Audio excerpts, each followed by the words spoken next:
Comfort zone నుండి ఎలా బయటపడాలో తెలియట్లేదా? అయితే ఈ కథ మీకోసమే. ఒక అడవిలో ఒక డేగుండేది. దాని లైఫ్ అంతా ఒక చెట్టు కొమ్ము మీదే గడిపిస్తుంది. అక్కడే దానికి కావాల్సిన ఆహారం అంతా ఈజీగా దొరికేది. అసలు రిస్కే ఉండేది కాదు. ఫుల్ కంఫర్ట్ జోన్ అన్నమాట. కానీ లోపల మాత్రం ఏదో చిన్న గిల్ట్. ఆకాశం వైపు చూస్తూ అబ్బా నేను కూడా అలా ఎగిరితే ఎంత బాగుంటుందో అని అనుకునేది.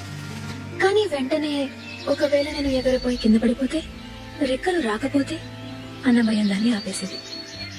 కానీ ఒకరోజు ఆ భయం కంటే లోపలున్న అసంతృప్తి ఎక్కువైపోయింది. ఇక లాభం లేదు అనుకొని గాలి ఎటు వేస్తుందో కూడా పట్టించుకోకుండా కళ్ళు మూసుకొని ఆ కొమ్మ వదిలేసి కిందకు దూకేసింది. ఆ క్షణం గుండె ఆగినంత పని దానికి. కింద పడిపోతాను, ఇక చనిపోతాను అనుకునే లోపే గాలి తన రెక్కల్ని తాకింది. తెలియకుండానే రెక్కలు వాటంతటిపై విచ్చుకున్నాయి. అంతే, ఇక ఒక ఊపిలో ఆకాశంలోకి దూసుకెళ్ళిపోయింది.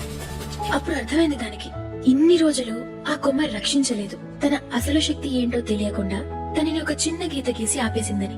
మనం కూడా మనకున్న చిన్నప్పటి కంఫర్ట్ జోన్ లో కూర్చుంటే ప్రపంచాన్ని తెలుసుకోలేం. అంతా పక్కా సెట్ అయ్యాకనే స్టార్ట్ చేద్దామని అస్సలు వెయిట్ చేయకూడదు. ఒక్కసారి కంఫర్ట్ జోన్ ను వదిలేసి బయటకు రండి. మనలోని పవర్ ఏంటో మనకి తెలుస్తుంది.